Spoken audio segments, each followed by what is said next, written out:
Spare, Harry's Wife edition. Panic in Africa.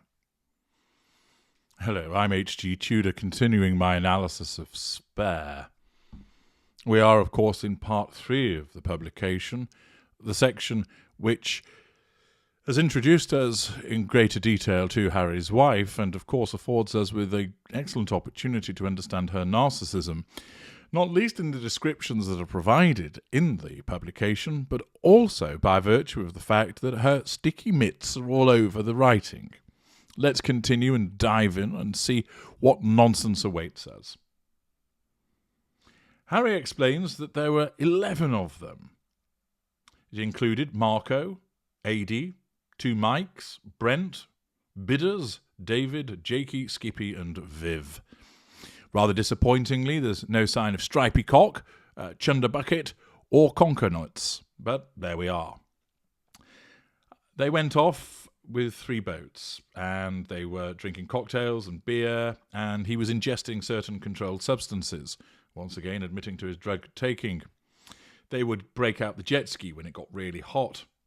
There were 3 of them on the jet ski. One of their mates wouldn't get off it. And Adi was on the jet ski. His hat flew off. So they went back to go and pick the hat up. And it wasn't easy pulling up alongside with 3 of them on there. And lo and behold, the jet ski topples over. And everybody fell into the river. And Harry loses his sunglasses. He dives under to try and find them. And when he comes back up, they remember that there was a crocodile nearby. Unfortunately, as well, Harry's iPhone has dropped into the drink. And on it are all some photos and some phone numbers. And of course, rather than immediately think to himself, phone numbers of my friends, photos of excellent times that I've spent with friends and family, he immediately thinks, Harry's wife-to-be. Yes, the fact that his phone has gone into the river means that he's concerned that he's going to lose all of the photographs and details in relation to her. And he managed to salvage his phone because it was stuck on the console of the jet ski, but it was soaked. And he said that it was ruined. And therefore, he'd lost all of the photographs that him and Harry's wife-to-be had taken, and all of their texts as well. And he knew that it'd be wild, so he said that he'd sent some photos to Harry's wife and other people beforehand, but the rest must surely have been lost. And also, he was concerned about getting in touch with her. This, of course, shows the level of infection that she's caused in Harry already, that he's panicking about being able to get in touch with her. Of course, the old rice trick is suggested, and they put the phone in a big bucket of uncooked white rice, and he was told it would take a day or 2. That was no good for Harry. He needed a solution now. So apparently, he was going to write a letter to Harry's wife, which Mike would then take home with him, and then TJ would photograph the letter and text it to Harry's wife, because she had Harry's wife's number on her phone already. Notice the level of desperation that Harry's exhibiting to ensure that he gets a message to Harry's wife, demonstrating the hold that she's already got upon him. Then he had to write the letter, and he said that that was a challenge. Well, undoubtedly it is, because ordinarily we know that Harry would just try and use potato prints. But he finds a pen, and then he needed a place to compose it. So he went off under a tree. Clearly, that's the type of environment that enables Harry to do his best work. And then he wrote as follows: Hey, beautiful. Okay, you got me. Can't stop thinking about you. Missing you lots. Phone went in river. Sad face. Apart from that, having an amazing time. Wish you were here. Well, it's certainly not the diary of Samuel Pepys, is it? And it's certainly not a letter from America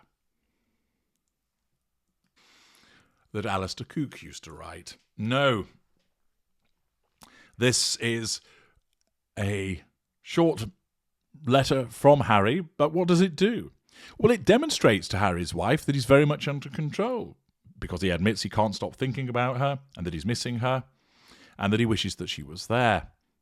So it demonstrates that he's under control, and it also provides some fuel. Not a huge amount because it's in writing, but it's coming from the intimate partner secondary source, who's a candidate, and therefore it's pretty potent in that respect. Then they carried on with the trip, and TJ contacted him saying that they'd had a reply. And Harry writes, "So it hadn't been a dream. Harry's wife was real. All of it was real. The nightmare now, Harry, is too real for you." And apparently Harry's wife has said she was eager to speak to him. And that put him in a very good mood and shows, of course, the response that he has and the level of addiction, that his soul is sent soaring. And therefore, he brought a sat phone, and then he climbed to the tallest tree and dialed her, and she answered. And she blurted out, "I shouldn't say this, but I miss you." A Hoover, designed, of course, to bring him under control. And he said that he missed her too. And then apparently they just laughed and listened to one another breathe. Rather strange thing to do, but there we are. Moving on, Harry explains that he felt enormous pressure. I don't know if this is because he had a massive dump in the chamber, or rather, no, it was apparently in relation to writing the next letter. And he explained he couldn't find the words to explain his excitement, his contentment, his longing, his hopes. So therefore, he wanted to make the letter physically beautiful. So he went out of the drive. They were heading out on an 8-hour drive into the arse end of nowhere, and he was going to look for some flowers. And he climbed a thorn bush, picked some flowers, put them in a little bag over his shoulder, and then he found 2 pink impala lilies, which he picked them as well, so he created a little bouquet. And then he found a piece of bark from leadwood, and then he grabbed that and put that in his bag.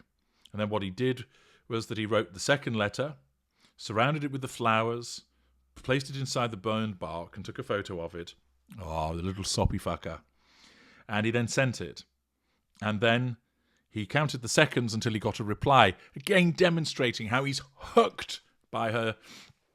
The fact that he sat there waiting for her to reply. Those of you that have been involved with the narcissist who are fully familiar with this, understanding how you were always held on tenterhooks awaiting that reply. And this ordinarily shouldn't be the case.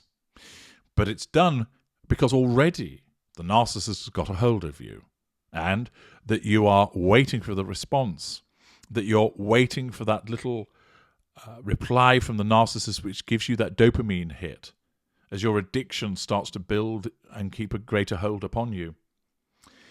He explains that her response came after a few seconds and was signed, "Your girl."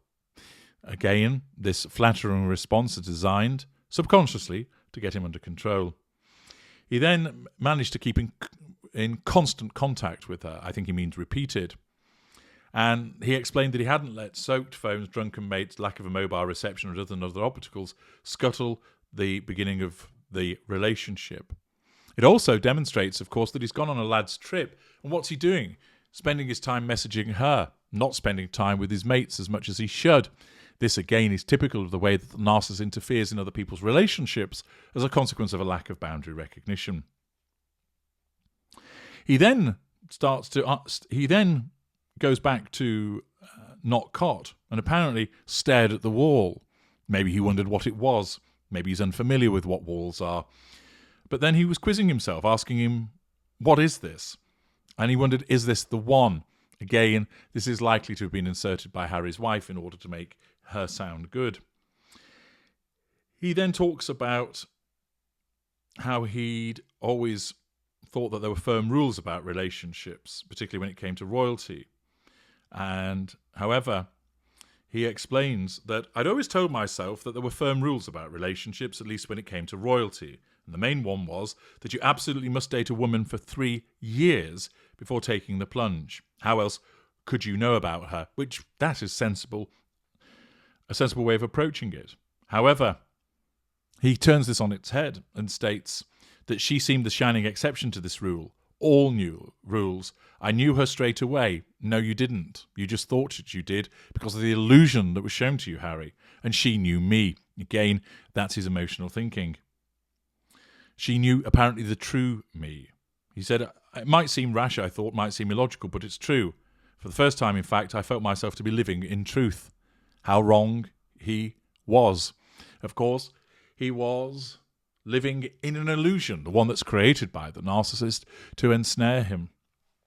This shows the besotted nature of Harry at an early juncture, how her manipulative ways have already taken effect upon him, and the surge in his emotional thinking as he throws caution out of the window. It is interesting to see these early stages which fit so well with the ensnarement by a narcissist during the seductive golden period. Next up, weaving a web. Join me there.